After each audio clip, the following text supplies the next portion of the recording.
What is going on, guys? This is TheWalkthroughKing, and today we have some major news for zombies fans. Activision released a press statement a little bit ago detailing the special editions of Black Ops 4, and basically it just showed that we are getting what we usually get every year with a digital deluxe edition giving you the game and season pass, and then also a physical digital deluxe edition which will give you a steelbook and then a few collectible items including the season pass as well. And then the big thing where we will pull some new information from is the season pass itself. For starters, they're renaming it to the Black Ops Pass for some reason. And then right off the bat, we could see that there's going to be a bonus day one map that you get with the season pass. This map itself will either be called Classified, or they're saying it in the context of there's a classified zombies experience that we're getting. And a lot of people, and myself included, believe that this map will actually be a remake of 5. So if the map name is actually called Classified, that will make sense as it is a classified government facility. And why myself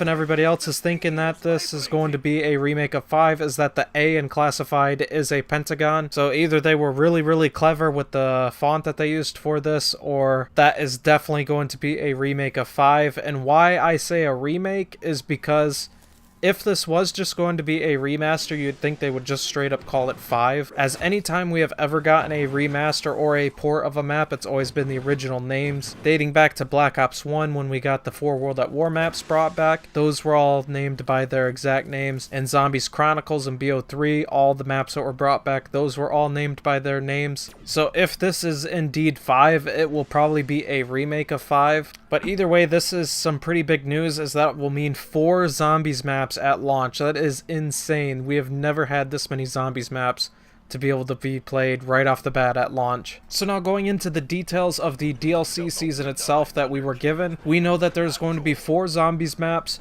12 multiplayer maps, and then 4 exclusive Blackout characters.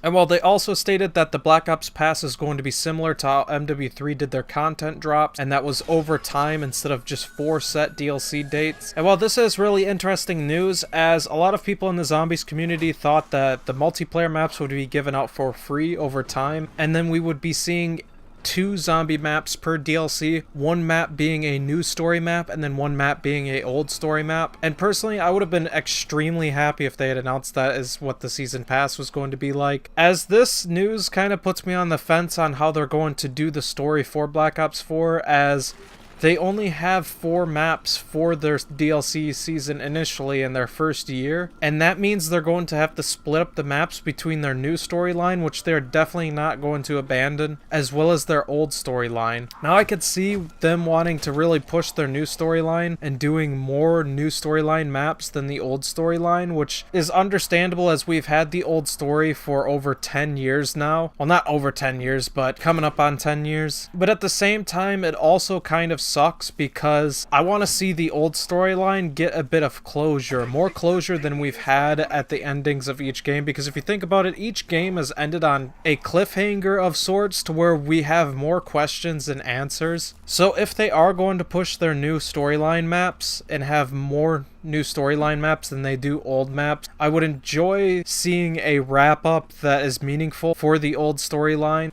I'm sure they're going to release more details on what they're doing later and plans on that. But I really do hope if they do focus more on the new story, which seems like it is what they want to do, I hope at least they wrap up and give a meaningful closure to the original storyline. And if they really want to set up a cliffhanger, make it to where we have more answers than we have questions, and make it so where they could just pick up right where they want to at any other time if they wanted to bring them back in the future, which I am sure they're definitely going to keep using the original storyline characters for a very long period of time. Maybe not have them as the major focus going forward, but they will definitely be around for a long time, I feel like. Anyways, that's basically all the new information that we have. Like I was saying, I'm pretty sure that there's going to be more information that goes more in depth on this later at either the Sony press conference for E3 later tonight, or the Treyarch conference for the Zombies panel that they're putting on that is happening tomorrow at the E3 Coliseum. As more information comes out, I will be covering it. As always, I'm the TheWalkthroughKing, and I hope to see you guys at the next one.